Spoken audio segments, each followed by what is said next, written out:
a lot of experts, including Mark Cuban, predicted a market crash when President Trump became president, but the opposite has occurred. These same experts are now predicting the future for the USA economy, and they're also giving financial tips. Considering how wrong these so-called experts have been through July 15th of 2017, should we even listen to these experts? I mean, they haven't gotten anything right yet this year. As far as Mark Cuban goes, look, he's a smart guy, or at least a really, really lucky guy to be where he is today, and that's by his own admission. But Mark Cuban's a smart guy. I think what's happening here is predictions really should be based upon facts and expert knowledge. But what's happening is experts, many people are allowing their personal feelings to influence their professional judgment. So if they don't like Trump,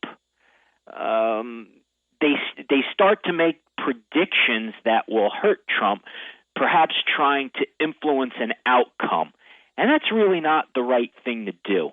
And that's really what the mainstream media is doing. They're trying to fill people's heads in many ways because they don't like Trump for whatever the reason, to try to say, well, all these bad things are going to happen because of Donald Trump, and that's really not based upon the facts. And I say this as far as the president and our current economy, and I've said this for a while, the Trump bump is real, and it's going to stay that way in the stock market unless we get no movement from Congress and it becomes very clear that the Trump economic plan of lower taxes, repeal and replace of Obamacare, and the reduction of regulations, if all those things are not going to happen, then we are going to see the stock market and the U.S. economy suffer. But people don't give that to you when they're discussing these topics. They just say, Trump's crazy, he's no good, his ideas won't work. I don't think that's the case.